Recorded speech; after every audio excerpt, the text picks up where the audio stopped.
मैंने बहुत लोगों से सुना है कि सर कह रहे थे और टीचर कह रहे थे और कोचिंग कह रहे, सर किताब पढ़ा करिए, सर किताब जरूर पढ़ा करिए, और वो भी स्टैंडर्ड।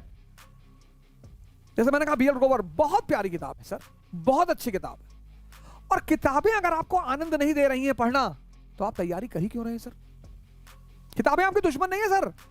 जिस दिन किताबें आपसे बात करना शुरू कर देंगी, तो खुदा ना सही लेकिन खुदा से कम भी नहीं बनाएंगी सर। किताबों से मत भागिए। सर इंपॉर्टेंट चैप्टर चेक कर दीजिए सर, सर ये कर दीजिए सर, सर एंशिएंट छोड़ दें सर, सर मेडिवल छोड़ दें सर, सर कोई ऑप्शनल बताइए जो बहुत छोटा है।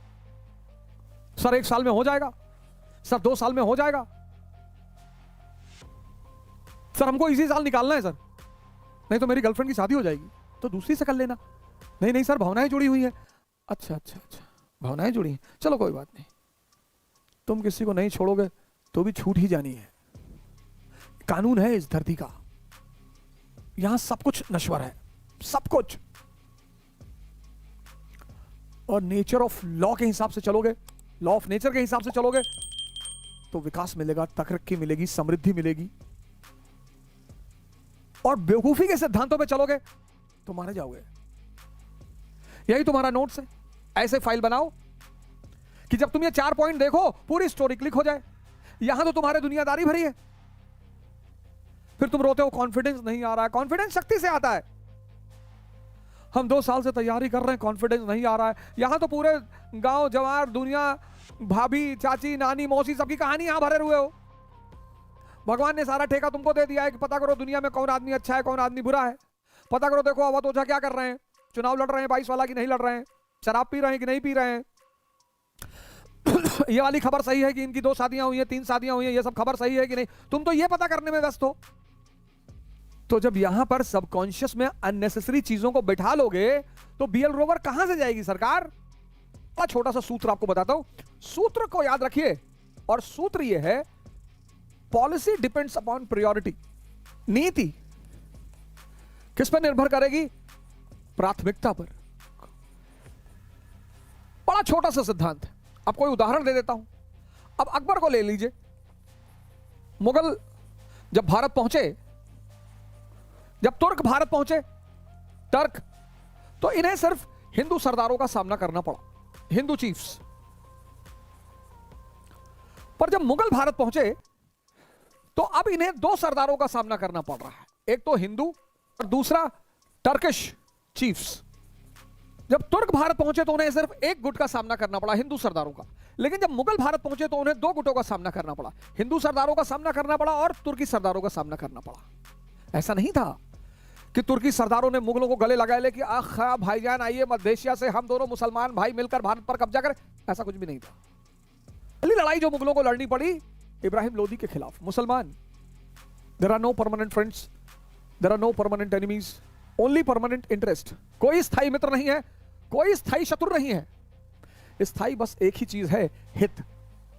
अब अकबर को पता है कि हम विदेशी हैं और हमें 2-2 सरदारों का सामना करना पड़ रहा है, 2-2 गुटों का। तो अकबर लाता है राजपूत नीति। Policy depends upon priority. 2 गुटों का सामना करना है तो एक स्थायी ताकतवर मित्र चाहिए। तो कौन बना स्थायी ताकतवर मित्र? राजपूत। इसीलिए तो अकबर महान है। जो प्राथमिकता के हिसाब से नीति बनाएगा वो सफल होगा। औरंगजेब प्राथमिकता को समझ नहीं पाता, औरंगजेब प्रायोरिटी को समझ नहीं पाता, और मोहम्मद बिन तुगलक अपने समय से बहुत आगे चल रहा है। किसी भी शासक की सफलता इस सूत्र पर निर्भर करती है। अब अगर आज हिंदुस्तान को अगर आप देखें तो ऐसा लग रहा है कि मुसलमानों को सारे हिंदू खा जाएंगे, ऐसा लग रहा है कि हिंदुओं को सारे मुसलमान खा जाएंगे। और मुझे तो लगता है कि नफरत की ये आग ऐसे ही चलती रही तो दोनों एक दूसरे को खा जाएंगे। भारत में सारे, अफगानिस्तान में हिंदू रहते हैं, मुसलमान हैं, तालिबान यहूदी हैं, मुसलमान हैं। इंटरेस्ट है, नीति है, तौहीद इलाही। अकबर को समझ में आता है कि इतने बृहद साम्राज्य पर, भारतीय उपमहाद्वीप जिसका प्रमुख तत्व है यूनिटी इन डाइवर्सिटी, उस पर किसी एक मत का वर्चस्व नहीं हो सकता, उस पर किसी एक धर्म का वर्चस्व नहीं हो सकता। तो लेकिन अगर आपके पिताजी ने कहा कि आप दिल्ली जाइए और हम आपको 50,000 रुपया महीना देंगे, या आपके पिताजी ने कहा आप दिल्ली जाइए, हमारे पास जैसा पैसा होगा वैसा देंगे, तो आप दिक्कत में रहेंगे। सरकारी नौकरी की तलाश क्यों है व्यक्ति को?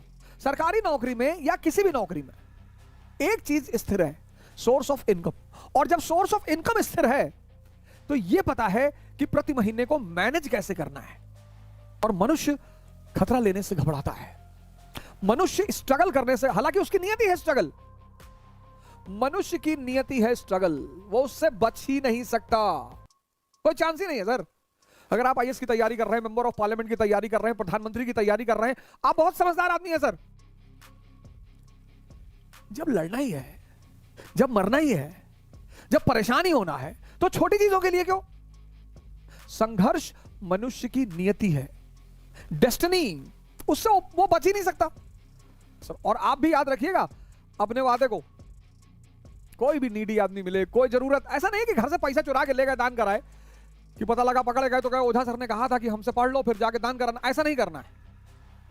5 रुपया 10 रुपया जो भी आपके पास है, आप सब विद्यार्थी स्टूडेंट हैं, तो जो भी आपके पास है, जितनी आप एज ए स्टूडेंट आपकी जो क्षमता है उस हिसाब से, क्योंकि दुनिया में कुछ भी फ्री नहीं है सर, है ही नहीं सर। हर चीज जो आपको मिलती है उसकी कहीं ना कहीं कोई ना कोई कीमत आपको चुकानी पड़ती है। फ्री तो कुछ है ही नहीं दुनिया में। सूरज आपको ऊर्जा देता है, उसकी पूजा करनी पड़ती है सर।